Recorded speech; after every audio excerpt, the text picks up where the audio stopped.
स्वागत है एक बार फिर से आप सबका हमारे YouTube चैनल में।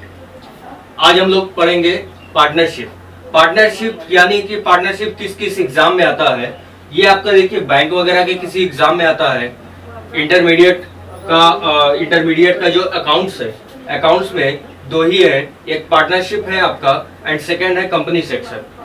अगर आप सीबीएसई से होंगे तो सीबीएसई में तो दो किताबें ही चलती है, फर्स्ट है आपका पार्टनरशिप और सेकंड है आपका कंपनी में शेयर डिवेंचर वगैरह तमाम चीजें आती है। और पार्टनरशिप में आपका केवल पार्टनरशिप आता है। पार्टनरशिप स्टार्टअप से लेकर के किसी सेकंड पार्टनर थर्ड पार्टनर को इंक्लूड करना और पार्टनरशिप को फिनिश करना, तमाम चीजें हमें इसमें पढ़नी होती है। बैंक के एग्जाम में आता है। बीकॉम एंट्रेंस की तैयारी इस समय आप लोग कर रहे होंगे तो बीकॉम एंट्रेंस में इससे 3 से 4 क्वेश्चन पुटअप किए जाते हैं, है ना। 3 से 4 पूछे, 3 क्वेश्चन भी अगर मान के चले तो 3 3 9 9 नंबर के क्वेश्चन आपके आते हैं। अब आप लोग से रिक्वेस्ट करेंगे कि सबसे पहले यदि आपने हमारे चैनल को अभी तक सब्सक्राइब नहीं किया हुआ है तो नीचे लाल बटन पर क्लिक करके सब्सक्राइब करें और बेल आइकॉन जरूर दबाएं ताकि आप हमारे वीडियो से नोटिफाई होते रहे। जैसे व्हाट्सएप का नोटिफिकेशन आता है आप सब में, उसी तरह से हमारे वीडियोस के भी नोटिफिकेशन आपको आते रहे और वीडियोस हमारे मिलते रहे। और वीडियो को प्लीज पूरा देखिएगा क्योंकि ये अकाउंट्स देखा जाए तो एकदम इजी गोइंग है। समझ में आ गया तो बहुत ही इजी है, नहीं समझ में आया तो एकदम टफ है ना। तो आइए जाते हैं। और सबसे दूसरी चीज है, ये बात है कि अगर आप चाहे यूपी बोर्ड से हो, चाहे सीबीएसई से हो या आईसीएसई किसी भी बोर्ड से आप पढ़े हो, ये चैप्टर ये वीडियो सबके लिए है। क्योंकि कुछ भी अगर इसमें से छूट गया, हम आपको पढ़ाएंगे जो बाइलिंगुअल पढ़ाएंगे, हिंदी इंग्लिश दोनों में पढ़ाएंगे, है ना। तो आते हैं पार्टनरशिप पर। पार्टनरशिप यानी साझेदारी क्या होता है कि साझेदारी एक आप लोग करते भी होंगे, खेलने में, पढ़ने में, हर चीज में साझेदारी होती है ना, किसी भी सामान को शेयर करने में। लेकिन यहाँ जो साझेदारी है, यहाँ जो हम अकाउंट्स पढ़ रहे हैं, अकाउंट्स यानी ये एक क्या है कि ये बिजनेस के रिगार्डिंग है, ठीक है, बिजनेस के रिगार्डिंग है। इसमें क्या किया गया, पहले तो साझेदारी ऐसे ही नॉर्मल हो जाती थी, लेकिन गवर्नमेंट ने क्या किया कि इंडियन गवर्नमेंट ने 1932 में एक एक्ट बनाया गया जिसका नाम दिया गया इंडियन पार्टनरशिप एक्ट, भारतीय साझेदारी अधिनियम। भारतीय साझेदारी अधिनियम क्या कहता है ये भारतीय साझेदारी अधिनियम? तो भारतीय साझेदारी अधिनियम 1932 के सेक्शन 4 के अकॉर्डिंग, यानी भारतीय साझेदारी अधिनियम 1932 के धारा 4 के अनुसार साझेदारी 2 या 2 से अधिक व्यक्तियों का एक ऐसा अनुबंध है जो कि किसी एक व्यापार से संबंधी, किसी एक फर्म से संबंधी होने वाले प्रॉफिट और लॉस को शेयर करने के लिए एग्री करते हैं। यानी लाभ और हानि को शेयर करने के लिए, लाभ और हानि को बांटने के लिए क्या करते हैं, रजामंदी करते हैं, एक अनुबंध बनाते हैं वे लोग, एक बिजनेस के रिगार्डिंग, ठीक है। बिजनेस के रिगार्डिंग क्या होता है ये पार्टनरशिप, देखिए तो भारतीय, ठीक है, क्या क्या आवश्यक लक्षण क्या क्या है इसके लिए, ठीक है। सबसे पहला तो यह है आपका कि 2 या 2 से अधिक व्यक्ति होने चाहिए। फर्स्ट क्या है, 2 या 2 से अधिक व्यक्ति, 2 या 2 से अधिक व्यक्ति किसी भी बिजनेस के लिए क्या होना चाहिए, किसी भी व्यापार के लिए, किसी भी साझेदारी के लिए हमेशा 2 या 2 से अधिक व्यक्ति का होना इंपॉर्टेंट है। जब 2 या 2 से अधिक 2 व्यक्ति रहेंगे तभी ना साझेदारी हो पाएगी। अब देखिए जरूरी नहीं है कि ये साझेदार आपका जो है, वो अक्सर करके साझेदारी में क्या होता है कि जो लोग अकाउंट्स वगैरह नहीं पढ़ते हैं वो लोग क्या समझते हैं कि पार्टनरशिप मतलब केवल 50% वन हाफ हो गया। बट ये साझेदारी कभी भी नहीं होती। साझेदारी हमेशा 1% की भी हो सकती है, 10% की भी हो सकती है, 15% की भी हो सकती है, 50%, 90% की भी हो सकती है, 50% की होती है। लेकिन ऐसा जरूरी एकदम नहीं है। ये जो साझेदारी होती है वो 1% की भी हो सकती है, 0.5% की भी हो सकती है, 99% की भी हो सकती है। अब डिपेंड ये करता है कि हमारी जो साझेदारी है वो किस टाइप की है। अगर साझेदारी हमारी लिखित में, रिटेन में एग्रीमेंट है हमारा 1% का, तो हाँ ये एग्रीमेंट वो 1% का ही होगा। लेकिन अगर लिखित नहीं है तो वो 50% का भी हो सकता है ना। तो पहला तो हमने बताया 2 या 2 से अधिक व्यक्ति का। सेकंड है आपका ठहराव या अनुबंध का होना। ठहराव या अनुबंध मतलब होता है, इसको हम लोग इंग्लिश में कहते हैं एग्रीमेंट, ठीक है। क्या कहते हैं इसे, हम एग्रीमेंट कहते हैं।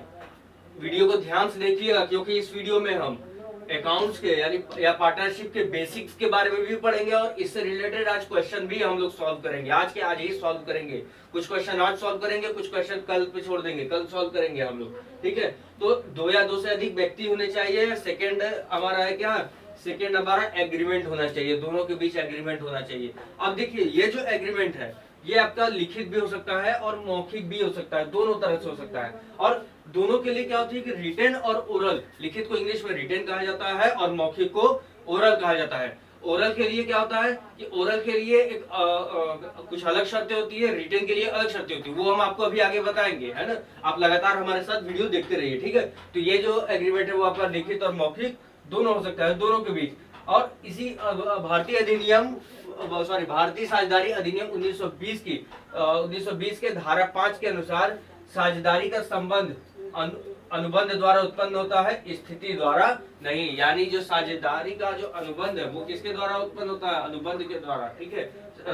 ठीक है, साझेदारी का जो संबंध है वो अनुबंध के द्वारा उत्पन्न होता है, इस अनुबंध के द्वारा, स्थिति के द्वारा नहीं उत्पन्न होता है। स्थिति चाहे जो कुछ भी हो, हमें उससे कोई मतलब नहीं है। जब हम बिजनेस करते हैं तो वो क्या होता है, पूरी तरह से प्रोफेशनल होता है, प्रोफेशनल तरीके से बिजनेस करते हैं। कंपनी क्या होती है कि कंपनी एक कृत्रिम व्यक्ति होती है, आर्टिफिशियल मैन जिसको कहता है। अगर आपने ये लिखा है अकाउंट्स की बुक में लिखा हुआ है,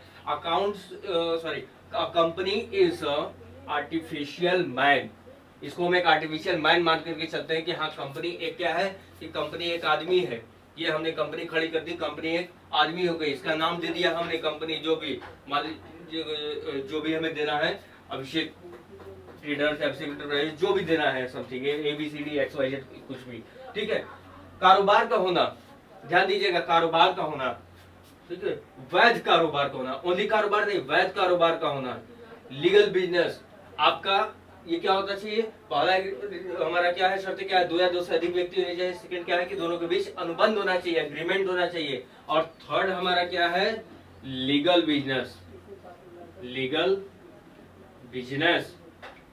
बिजनेस होना चाहिए। कोई भी एक वैध कारोबार होना चाहिए, जिसको कहते हैं वैध कारोबार। मतलब वैध कारोबार ही शामिल होता है, चोरी डकैती, दान धर्म दक्षिणा, इसको हम कभी भी वैध व्यापार में नहीं लेते। चैरिटी याद रखिएगा कि अक्सर क्या होता है कि कुछ लोग चैरिटी में भी शेयर मांगते हैं, 50% का शेयर, 10% का शेयर, 5% का शेयर।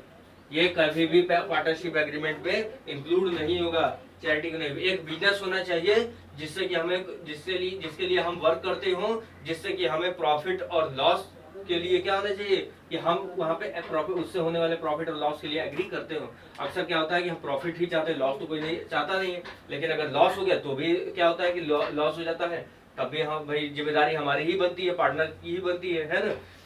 तो 3 शर्तें हमने बताई। चौथा क्या है, कारोबार का उद्देश्य लाभ कमाना तथा उसे आपस में विभाजित करना। ध्यान दीजिएगा कि कारोबार का उद्देश्य लाभ कमाना और उसे आपस में विभाजित करना। अब देखिए विभाजन के लिए भी शर्तें होती हैं। हमने तो भी बताया कि कारोबार का उद्देश्य लाभ कमाना है, यानी to earn profit, to earn profit. कारोबार का उद्देश्य लाभ कमाना होना चाहिए हमारा, और उसे आपस में बताया ना हमने कि जरूरी नहीं कि 50% ही हो। मान लीजिए 2 व्यक्ति हैं या किसी कंपनी में 10 व्यक्ति हैं। गुरु फिल्म देखी होगी आपने, है ना।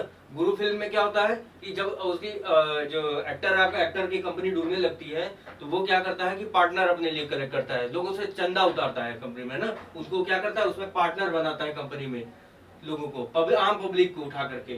तो जिसने जितना डिनोट किया, 10 रुपए, 5 रुपए, 100 रुपए, जिसने जितना डोनेट किया उसी हिसाब से उसको उतने का शेयर बनाता है, शेयर होल्डर बनाता है, ठीक है। तो ये चीज है। तो आपस में विभाजित करने का मतलब यही हुआ कि जिसको जितना शेयर है, जिसका जितना शेयर का हिस्सा है, वो उतना ही वो कमाए, उससे ज्यादा वो कमाने की इच्छा न रखे, या उससे 1 रुपए भी कम कमाने की इच्छा नहीं रखे। अब देखिए इसमें 2-3 चीजें होती हैं। क्या कि जो पार्टनरशिप है हमारा, ठीक है, जैसे हमने बताया कि टू अर्न प्रॉफिट और उसे आपस में विभाजित करना, नॉट टू डिस्ट्रीब्यूट इक्वल, बराबर विभाजित करना नहीं, विभाजित करना, ठीक है, केवल विभाजित करना। अब विभाजन के लिए भी शर्त क्या होती है कि विभाजन की शर्त के लिए कि एग्रीमेंट हमारा किस टाइप का है। तो हमने बताया 2 तरह का एग्रीमेंट होता है, रिटेन होता है और ओरल होता है, ठीक है। फायदा क्या है, देखिए दोनों डिफरेंस क्या है अभी बताएंगे, इसके बारे में और भी डीपली बताएंगे। ओरल यहाँ पे थोड़ा सा बता देंगे। रिटेन में क्या होता है और ओरल में क्या होता है। रिटेन में जितना जिसने लिख दिया उतने का वो शेयर होल्डर होता है। हमने 0.5% लिखा, 5% लिखा, वो उतने का शेयर होल्डर है, ठीक है, उतने का वो कंपनी में हकदार है।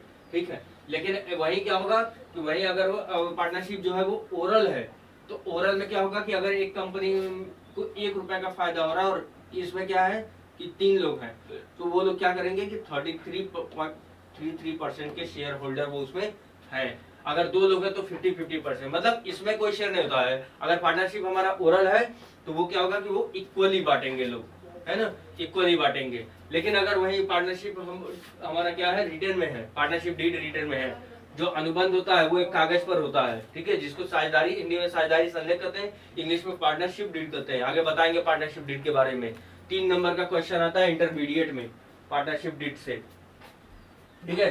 कारोबार का सभी साझेदारों तथा उनमें से किसी एक के द्वारा चलाया जाना। अब देखिए, मान लीजिए किसी कंपनी में 5 साझेदार हैं, ABCDE, 5 साझेदार किसी कंपनी में हैं, तो क्या होता है कि सारे साझेदार चाहे तो क्या कर सकते हैं कि मिलजुल करके एक साथ चला सकते हैं मालिक बन करके, और चाहे यदि तो ये 5 क्या कर सकते हैं कि स्वेच्छा से अपने में किसी एक को क्या कर सकते हैं कि मालिक चुन सकते हैं, उसका अथॉरिटी% चूज कर सकते हैं कि हाँ, बिना सी, मान लीजिए सी को चूज किया है तो सी बिना सी के ऑर्डर के कभी भी A, B, D और E कभी भी कोई कुछ भी इसमें काम नहीं कर पाएंगे। किसी भी तरह के नए लॉ वगैरह, नए नियम वगैरह, किसी को पैसे लेन देन वगैरह नहीं कर सकते, ट्रांजेक्शन नहीं कर सकते बिना सी के अथॉरिटी के। यानी इसको कह सकते हैं कि हाँ, चाहे तो मिलजुल करके चला सकते हैं, चाहे तो उनमें से किसी एक व्यक्ति के द्वारा भी इसको चलाया जा सकता है ना, ऐसा कुछ, ठीक है। अब आगे बढ़ते हैं।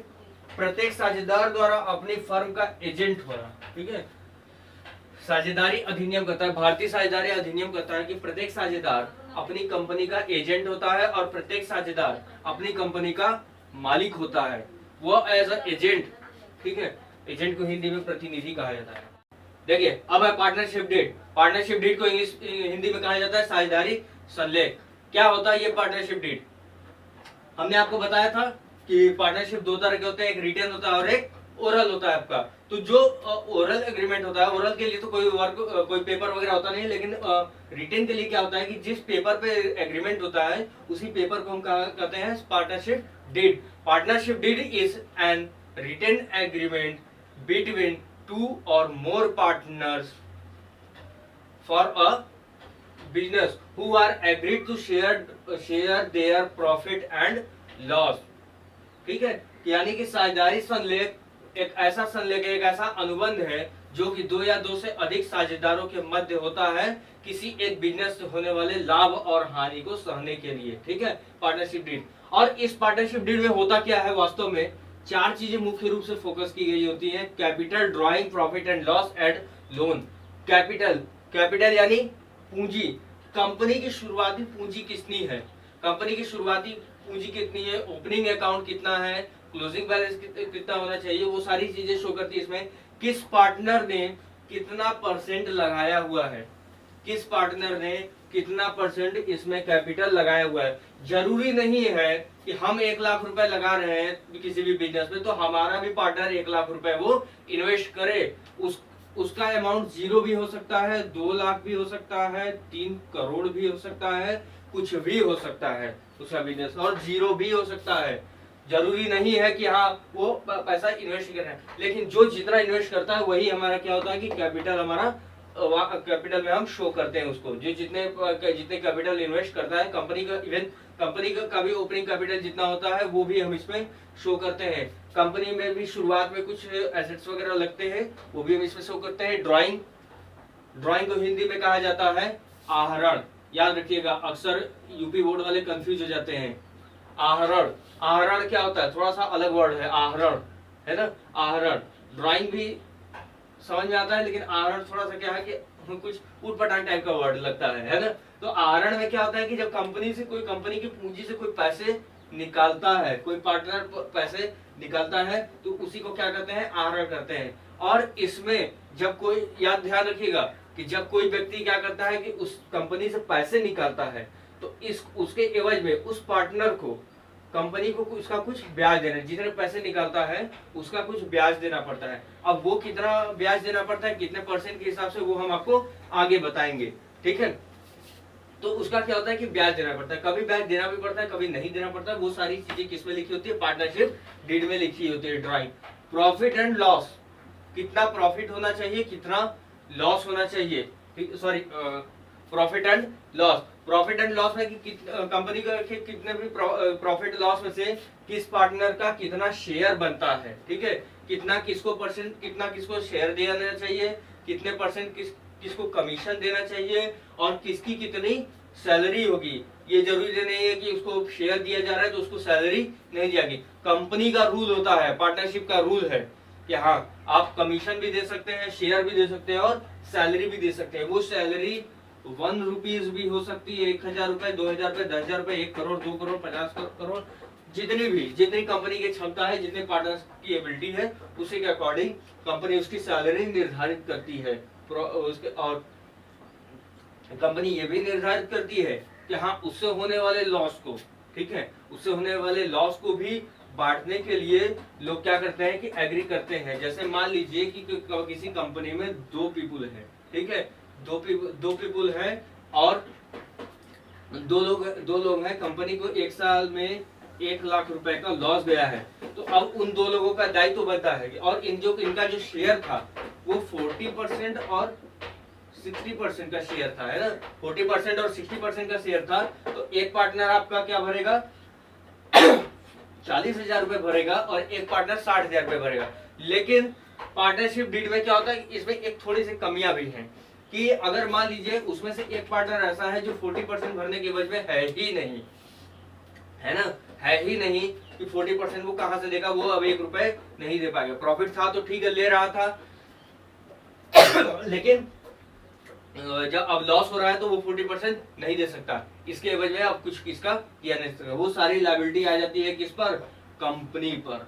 कंपनी पर आ जाती है कि कंपनी अब किस कैसे पैसा लेगी, ठीक है। इसके लिए उसके पर्सनल एसेट्स वगैरह को नहीं बिका सकते। अब उसको वो पैसा क्या होगा, कंपनी सहन करेगी, कंपनी उसको भरेगी, या कंपनी कहीं से लोन ले या कुछ और करे, वो सारा दामदार आता है किस पर, कंपनी पर आ जाता है। उसी के साथ ही लोन, कंपनी को कभी पैसे की जरूरत पड़ती है ना, कभी क्या होता है री इन्वेस्टमेंट होता है, कभी लोन की जरूरत पड़ जाती है, कभी कुछ हो जाता है। तो ऐसी सिचुएशन में कंपनी किससे लोन ले रही है, ठीक है, कंपनी अपने जो कंपनी के पार्टनर्स होते हैं, देखिए एक तो होता है आपका कैपिटल, कि शुरुआत में कैपिटल लगा दिया, लेकिन कैपिटल हमेशा 1 टाइम लगता है, ठीक है, साल में 1 बार लगता है कैपिटल। ये कैपिटल लग गया आपका।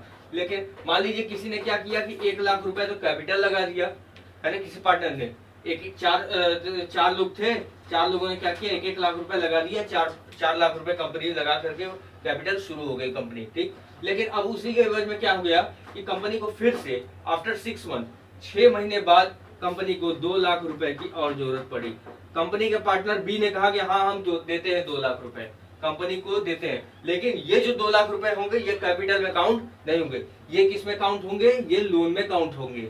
कि हाँ कंपनी ने बी नाम की एक व्यक्ति से लोन लिया, वो पार्टनर नहीं ले रहा, वो क्या कर रहा है कि वो बी नाम के एक व्यक्ति से लोन ले रहा है, और इस एग्रीमेंट पर शो करेगा कि हाँ इन फ्यूचर अगर कंपनी लोन लेती है, किसी पार्टनर से लोन लेती है, तो उस लोन के बदले में उस पार्टनर को कितना उसका ब्याज मिलेगा, कितना इंटरेस्ट मिलेगा। इसको कैसे हम शो करते हैं, इंटरेस्ट ऑन कैपिटल के फॉर्मेट में हम शो करते हैं। अभी आगे सारी एंट्री वगैरह हम बताएंगे कि कैसे इसकी एंट्री की जाती है। तो साझेदारी संलेख में ये 4 चीजें शो की जाती हैं। पार्टनरशिप डीड तो हमने पढ़ लिया कि पार्टनरशिप डीड क्या होता है। अब अब्सेंस ऑफ पार्टनरशिप डीड यानी कि साझेदारी संलेख का अभाव, कि जब हमारा जो पार्टनरशिप है, हमारी जो साझेदारी है वो क्या होगी, मौखिक होगी, जब लिखित तौर पर नहीं होगी, तब कौन कौन सी शर्तें इसमें लागू होंगी। बहुत ही ध्यान से देखिएगा, वीडियो को पूरा देखिएगा, क्योंकि अगर एक भी लाइन, एक भी टॉपिक अगर छूट गया तो जान लीजिए कि आगे एंट्री करने में बहुत सारी प्रॉब्लम्स आएंगी, क्वेश्चन आपका सॉल्व नहीं हो पाएगा। क्योंकि अकाउंटेंसी की जो थ्योरीज, अकाउंटेंसी के जो क्वेश्चन है वो पूरी तरह से फुल्ली थ्योरी पर डिपेंड है। थ्योरी आ गई, अकाउंटेंसी एकदम इजी हो गया आपका, है ना। अकाउंटेंसी से अक्सर क्या होता है कि बड़े कोचिंग वगैरह में देखेंगे आप तो अकाउंट्स वाले टीचर मस्त रहते हैं, कॉमर्स वाले टीचर मस्त रहते हैं, साइंस वाले जहाँ बर्डन लेकर के चलते हैं, आर्ट्स वाले बर्डन लेकर चलते हैं कि इतना ज्यादा लेंदी सिलेबस कैसे कंप्लीट होगा। और वहीं देखा जाए तो कॉमर्स सेक्शन में क्या होता है कि कॉमर्स सेक्टर में अकाउंट्स वाले टीचर विदाउट टेंशन चलते रहते हैं, एकदम टेंशन फ्री होकर के। तो इसलिए आप वीडियो को प्लीज पूरा देखिएगा। और अगर कोई भी कंफ्यूजन होती है किसी भी टॉपिक से रिलेटेड, आप हमारे कमेंट बॉक्स में उसको दे सकते हैं, कमेंट जरूर करें वीडियो पर, ठीक है। और देखिए तो कौन कौन सी साझेदारी संलेख के अभाव में कौन कौन सी शर्तें लागू होती हैं। सबसे पहले तो भाग लेने का अधिकार, यानी कि साझेदारी में, पार्टनरशिप में, ठीक है, फर्म के संचालन में सभी साझेदारों को भाग लेने का अधिकार होगा, ठीक है। फर्म के संचालन में फर्म को किस तरह से आगे ले जाया जा सकता है, कैसे पीछे किया जा सकता है, वो सारी चीजें सबको अधिकार बराबर होगा, कोई भी इसमें कम या ज्यादा का नहीं होगा। पुस्तकें देखने का अधिकार, हर साझेदार को कंपनी के अकाउंट्स, लेखे जोखे, लेजर, ट्रायल बैलेंस, सारी चीजें देखने का अधिकार होगा। वो जब चाहे तब आकर के देख सकता है, जब चाहे तब उसकी प्रतियां अपने पास सुरक्षित रख सकता है, उसकी कॉपी, उसकी फोटो स्टेट वगैरह जैसे कहते हैं कि फोटो स्टेट करा करके अपने पास रख लिया, तो वो सारी चीजें वो कर सकता है, हर एक पार्टनर, चाहे उसने कैपिटल इन्वेस्ट किया हो या न किया हो। लाभ हानि समान रूप है। हमने बताया था कि जब पार्टनरशिप डीड होता है तो 1%, 10% की भी शेयर होल्डर होते हैं, लेकिन यहाँ पर ऐसी कोई चीजें नहीं होती। यहाँ पर सारे पार्टनर क्या होते हैं कि लाभ हानि बराबर रूप से बांटते हैं। किसी कंपनी में अगर 1 रुपए प्रॉफिट होता है और उसमें 10 साझेदार होते हैं, 10 पार्टनर होते हैं, तो उसका जो प्रॉफिट होगा 1/10 होगा। क्लियर। और उसके अलावा जैसे अभी हमने बताया, अभी कुछ देर पहले हमने बताया था पार्टनरशिप डीड में कि सैलरी कितनी होगी, परसेंटेज कितना होगा, है ना, कमीशन कितना होगा, वो सारी चीजें। लेकिन अगर साझेदारी संलेख नहीं होता है, पार्टनरशिप डीड नहीं होता है, तो किसी भी तरह का वेतन, बोनस या पारिश्रमिक कुछ भी उनको नहीं दिया जाएगा। पूंजी पर ब्याज नहीं, ठीक है, पूंजी पर ब्याज नहीं। Interest on capital 0, interest on capital से इसको हम दिखाएंगे कि पूंजी पर कोई ब्याज नहीं। साझेदारों ने जो कैपिटल, पार्टनरशिप डीड यदि होता है तो साझेदारों ने जो कैपिटल लगाया हो, जो पूंजी लगाई शुरुआत में, उस पर कंपनी उनको क्या है, ब्याज के लिए अथॉरिटी देती है, ठीक है, कि ब्याज वो कंपनी देगी उन लोगों को जो वो लोग कैपिटल इन्वेस्ट किए होते हैं। लेकिन यहाँ पर जब साझेदारी संलेख का अभाव होगा, केवल मौखिक एग्रीमेंट होगा, तो पूंजी पर कोई ब्याज नहीं दिया जाता है। इंटरेस्ट ऑन लोन, अभी हमने बताया था ना कुछ देर पहले कि कंपनी को अन्य कुछ पैसों की बाद में भी जरूरत पड़ती है, तो इंटरेस्ट ऑन लोन, ठीक है, ये बढ़िया चीज है। देखिए इसके लिए पार्टनरशिप डीड के अभाव में इंटरेस्ट ऑन लोन क्या है कि ये बढ़िया चीज है कि भारतीय साझेदारी अधिनियम, इंडियन पार्टनरशिप एक्ट 1932 के अकॉर्डिंग अगर कंपनी को बाद में पैसों की जरूरत पड़ती है और कोई पार्टनर उसको लोन देता है, और वो लोन चाहे 1 रुपए हो, चाहे 1 करोड़ हो, चाहे 1 अरब हो, अमाउंट डज नॉट मैटर, वहां पर उसको 6% एनुअल की दर से ब्याज मिलना चाहिए। अब एक चीज का इसमें ध्यान रखिएगा कि कैलकुलेशन हम कैसे करेंगे। और हमारा जो फाइनेंशियल ईयर है वो क्या होता है कि अप्रैल से कब तक होता है, मार्च तक का होता है। किसी पार्टनर ने मान लीजिए कंपनी को जुलाई में दिया, ठीक है, जुलाई में उसको क्या दिया, लोन दिया कंपनी को, है ना। तो अब उसका जो हम क्या करेंगे कि उसका क्वेश्चन जब सॉल्व करेंगे तो इंटरेस्ट ऑन लोन कैसे निकालेंगे, जुलाई से लेकर के हम कहां तक का निकालेंगे, मार्च तक का निकालेंगे, नॉट फॉर अप्रैल से मार्च तक का, ठीक है। भले 6% की दर से निकाल लेंगे कि 12 महीने का निकालेंगे, और 12 महीने के बाद जितने महीने होते हैं उसके हिसाब से हम निकाल लेंगे, कैलकुलेट कर लेंगे। वो आगे क्वेश्चन में बताएंगे कि कैसे सॉल्व करना है इसको, ठीक है। तो इंटरेस्ट ऑन लोन कितने दर में होगा, 6% की दर से होगा, 6%, ना उससे 1% ज्यादा, ना उससे 1% कम, एक्यूरेट 6%। आरएल पर कोई ब्याज नहीं। अगर कोई पार्टनर बीच में पैसे निकालता है कंपनी से कोई ड्राइंग करता है, ठीक है, interest on drawing will be 0, RL पर कोई ब्याज नहीं होगा। फर्म की प्रत्येक संपत्ति फर्म की संपत्ति होगी, ठीक है, फर्म की जो जितनी भी संपत्ति होगी, जो भी एसेट्स होंगे, वो किसकी संपत्ति होगी, फर्म की ही संपत्ति होगी। और अगर इसमें कंपनी में या फर्म में कोई पार्टनर ऐसा होता है कि जो कि क्या होता है, कोई गुप्त लाभ कमाता है, गुप्त लाभ समझते हैं, इधर उधर से कमीशन वगैरह, ठीक है, जो कि किसी को बताना नहीं है, तो उस सिचुएशन में भी उसका दायित्व बनता है कि उस कमीशन पर भी, उस लाभ पर भी समान रूप से सारे पार्टनर का अधिकार होगा। ये खामियां है किसकी, साझेदारी संलेख के अभाव में। तो इसलिए बिजनेस करते समय पार्टनरशिप डीड हमेशा जरूरी है, कंपल्सरी इसको किया जाना चाहिए, है ना, केवल एक ही तरह के, ठीक है। तो चलिए आज की वीडियो में हम बस इतना ही करते हैं, आगे अभी इसके बारे में और बताएंगे। ये चैप्टर अभी आपका कंप्लीट नहीं हुआ, अभी इसमें क्वेश्चन वगैरह बाकी है, और भी कुछ टॉपिक्स हैं जो बाकी हैं, ये अभी लंबा चलने वाला है। तो इस वीडियो में आज बस करते हैं। अगर जितना आज हमने बताया हुआ है इससे रिलेटेड कोई भी आपको क्वेश्चन मन में उठता हो तो आप हमारे कमेंट बॉक्स में कमेंट जरूर करें और वीडियो को अभी तक सब्सक्राइब नहीं किया तो सब्सक्राइब करें लाल बटन पर क्लिक करके, और वीडियो को लाइक करें, अधिक से अधिक लोगों तक शेयर करें। Thank you.